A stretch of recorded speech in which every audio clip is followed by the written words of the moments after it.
When President Joe Biden referred to his Chinese counterpart as a dictator late Tuesday in California, the response from Beijing was swift and angry.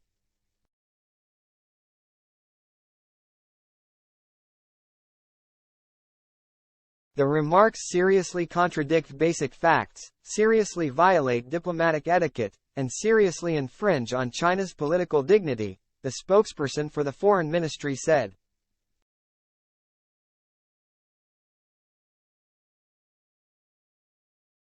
Whether the new acrimony further derails a thaw in U.S.-China ties, something that Biden has openly hoped for, remained an open question.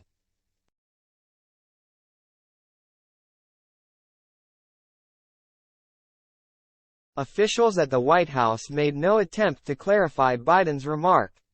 And while some U.S. officials expressed surprise after reading the president's quotes, there was little to indicate he misspoke while detailing his view of the spy balloon incident earlier this year that temporarily caused a pause in U.S.-China relations.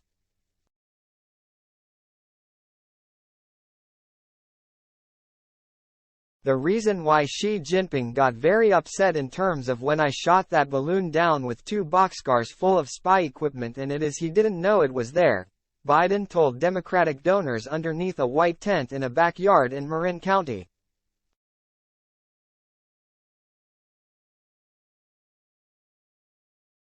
No, I'm serious. That's what's a great embarrassment for dictators, when they didn't know what happened.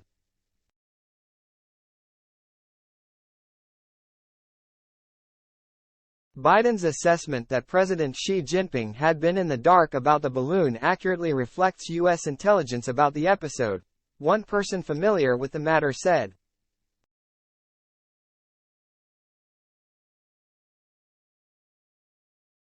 But revealing that information in public, as Biden has done twice now over the past few days, caught some officials off guard since it had previously only been the private assessment of the situation.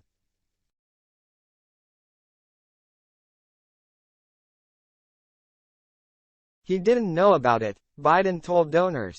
When it got shot down he was very embarrassed and he denied it was even there.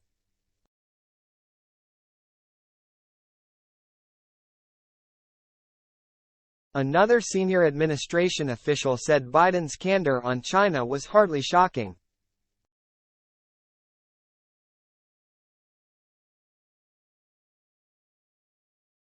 It should come as no surprise that the president speaks candidly about China and the differences that we have. We are certainly not alone in that, the senior administration official said.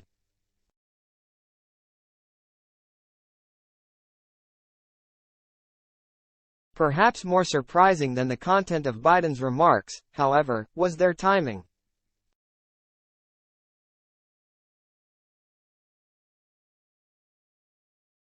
Biden was speaking at a fragile moment for U.S.-China ties, days after a high-profile diplomatic visit to Beijing by the U.S. Secretary of State Antony Blinken appeared to yield a pause in the enmity.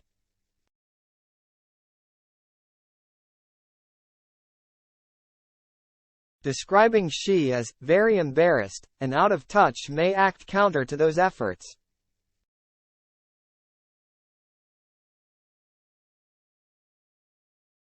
During his visit, Blinken met for just over half an hour with Xi in what was later described as a constructive conversation.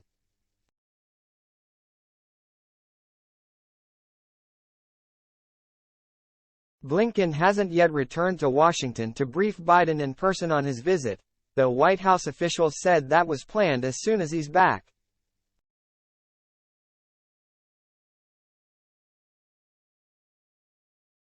Washington's top diplomat said Monday that the U.S. and China had made progress toward bringing relations back on track, with both sides agreeing on the need to stabilize their bilateral relationship.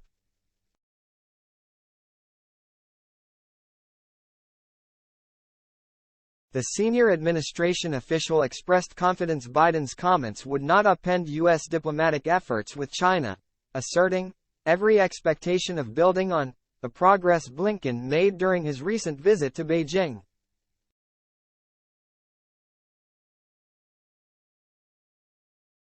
The president believes that diplomacy, including that undertaken by Secretary Blinken, is the responsible way to manage tensions.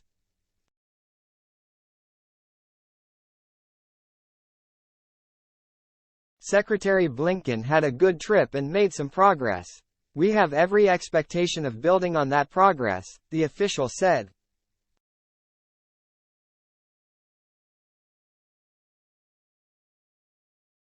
Elsewhere in his remarks Tuesday, Biden praised Blinken's work to repair the relationship by reiterating he did a good job, and adding that improving the relationship would take time.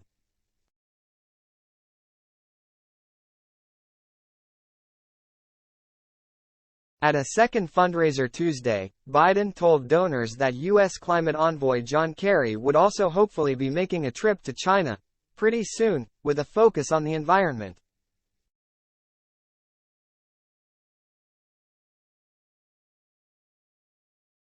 Biden himself told reporters over the weekend he hoped to meet Xi in the coming months, believing high-level engagement is the only way to prevent the relationship from spiraling into conflict.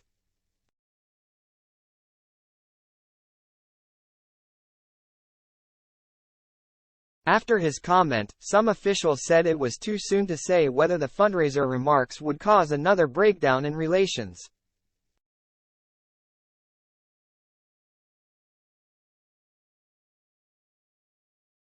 That's up to China, one official said. The White House said Tuesday it was too early to speculate whether such a meeting could occur on the sidelines of this year's Group of 20 summit in India, scheduled for September.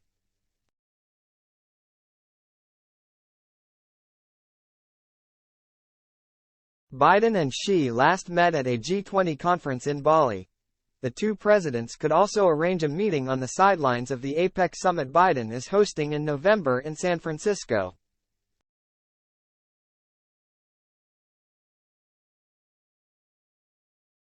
Xi last visited the United States in 2017 for talks with Donald Trump at Mar-a-Lago.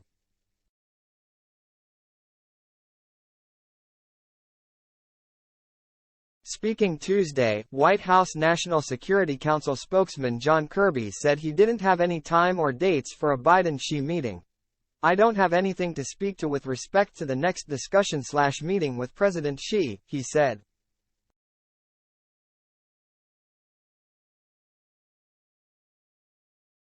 Citing Biden's comments about a potential meeting in the coming months, Kirby said, "That will happen and it'll happen at the appropriate time."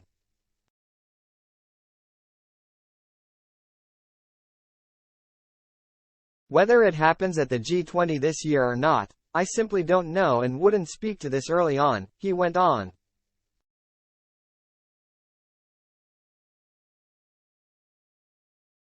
Biden details tension with China.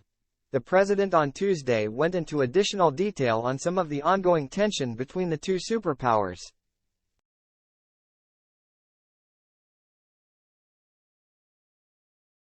He said that while China's leader was embarrassed about the balloon incident, what he was really upset about was Biden's efforts since taking office to bring the leaders of the Quad, the United States, India, Australia and Japan, closer together to serve as a counterweight to a more assertive China.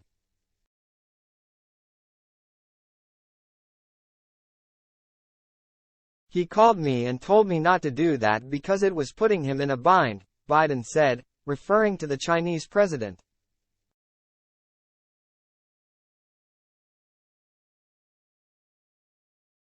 We're just trying to make sure the international rules of air and sea lanes remain open.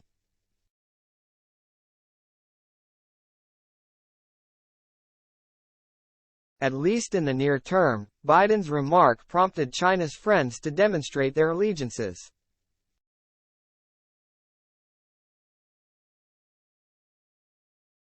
These are very contradictory manifestations of U.S. foreign policy, which, on the one hand, reflect its unpredictability, and, on the other hand, a continuation of the U.S. mentoring policy, Kremlin spokesman Dmitry Peskov told reporters in his regular press briefing.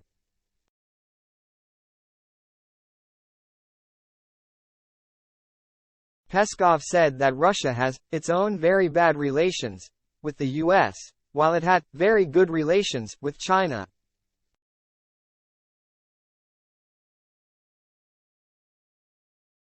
Biden's comments Tuesday likening Xi to dictators marked the latest example of a president who often speaks more freely when cameras are off at fundraisers, including offering more candid musings about other world leaders and foreign affairs.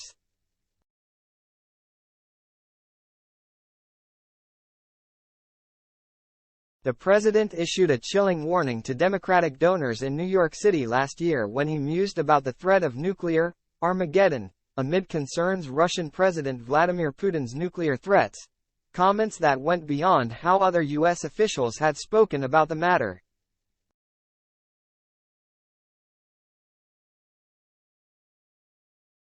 In another fundraiser last fall, the president used Italy's election of a far-right leader to warn Democrats not to be sanguine about what's happening here, heading into the midterm elections.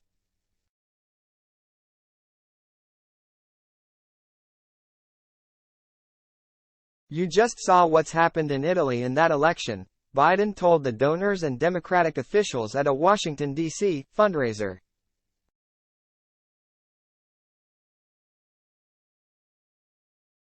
"You're seeing what's happening around the world. And the reason I bother to say that is we can't be sanguine about what's happening here either.